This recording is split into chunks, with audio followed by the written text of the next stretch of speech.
Good morning students. हम लोग start करते हैं partnership.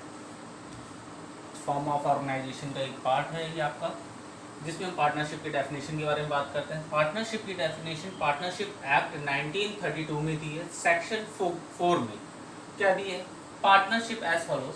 Partnership is the relation between person who have agreed to share the profit of a business carried on by all or any of them acting for all। हम लोग यहाँ पे क्या करेंगे कि पार्ट्स में डेफिनेशन को समझेंगे। पार्टनरशिप क्या है? इज द रिलेशन, रिलेशन किसके बीच में? पर्सन। और पर्सन में कौन हो जाएगा? जब कोई रिलेशन एस्टेब्लिश होना चाहिए तो टू और मोर, ठीक, टू और more person who have agreed to share, जो तैयार हो किसके लिए? टू शेयर द प्रॉफिट, ठीक, of a business carried on by all, सभी के द्वारा, या any of them acting for all, या उनमें से कोई एक जो सभी के लिए काम कर रहा हो। ठीक, क्या है पार्टनरशिप? दोबारा एक बार देख लेते हैं। Partnership is the relation between person who have agreed to share the profit of a business carried on by all or any of them acting for all. ठीक, अब हम बात करते हैं कैरेक्टरिस्टिक्स की। सबसे पहला पॉइंट आता है टू और मोर पर्सन। टू और मोर पर्सन ने हमने बता दिया कि रिलेशन एस्टेब्लिश होना है, तो रिलेशन एस्टेब्लिश करने में बिजनेस के लिए कितने होने चाहिए? कम से कम दो, और ज्यादा से ज्यादा कितने हो सकते हैं? कम से कम दो या उससे अधिक तो होंगे, लेकिन ज्यादा से ज्यादा कितने होने चाहिए? ज्यादा से ज्यादा इंडियन पार्टनरशिप एक्ट में तो दिया नहीं गया, ये हमें रिस्ट्रिक्शन लगी है कंपनीज एक्ट के according.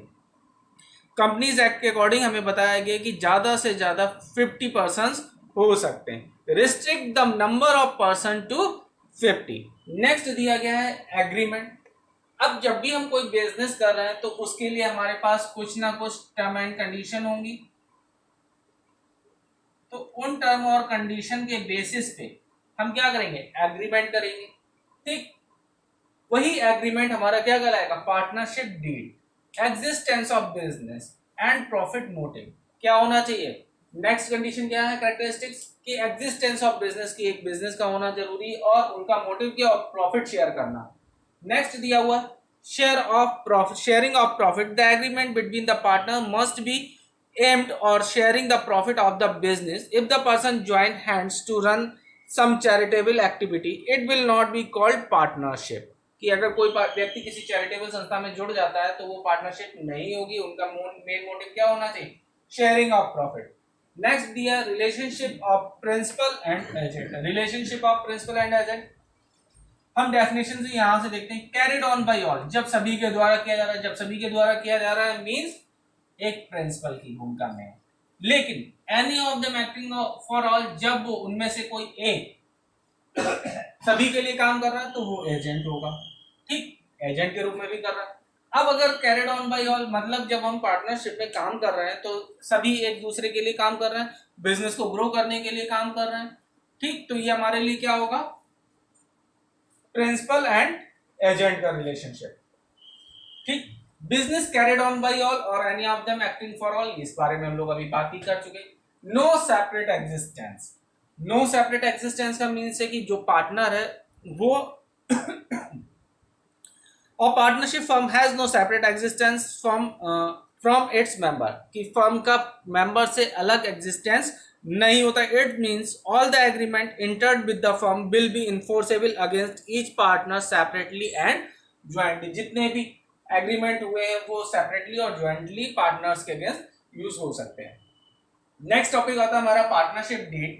Partnership is the outcome of an agreement. Outcome of an agreement, agreement के थ्रू ही होता है, जिसमें हम क्या करते हैं? सारी बिजनेस से रिलेटेड टर्म एंड कंडीशन को नोट डाउन करते हैं। It is essential that there must be some terms and condition agreed upon by all the partners. Such term and condition may be either oral or written। और ये terms और condition कैसी हो सकती हैं? oral भी हो सकती हैं और written भी हो सकती हैं। Such a written document which contains the term and condition, ऐसा document जिसमें term and condition दी गई हो, term of agreement is called partnership deed। जिसमें ये सारी term and condition दी होती हैं वो हमारे लिए क्या कहलाता है? Partnership agreement. ओके, अब हम बात कर लें पार्टनरशिप डीड में क्या क्या चीजें इंक्लूड होती हैं। सबसे पहले आता है the name and the address of the firm. Firm का नाम क्या है, फर्म का एड्रेस क्या है। सेकंड आता है name and address of the partner.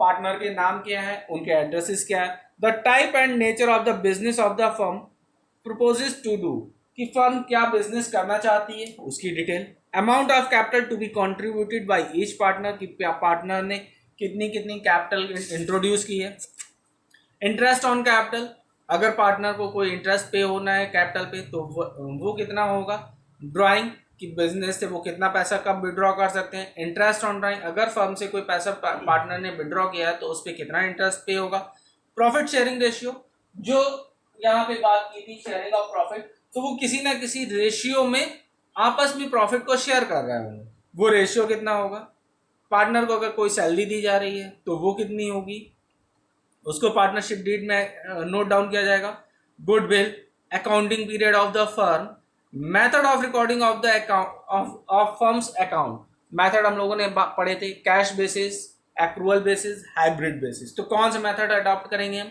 Auditing, क्या फर्म्स के अकाउंट्स की ऑडिटिंग होना कंपलसरी रहेगा, या ऑडिटर को कैसे अपॉइंट किया जाएगा, date of commencement of partnership deed, partnership किस डेट से पार्टनरशिप स्टार्ट होगी, duration of partnership, use of the decision of Garner versus Murray, bank accounts, rules to be followed in case of admission of a partner, rules to be followed in the retirement or death of a partner, settlement of dispute, इस तरह से कुछ term and conditions note down की जाती है जिसके through partnership deed तैयार की जाती है। ओके, ये टॉपिक हम लोग यहीं क्लोज करते हैं, बाकी थर्ड चैप्टर हम लोग नेक्स्ट क्लास में स्टार्ट करेंगे। Okay, thanks.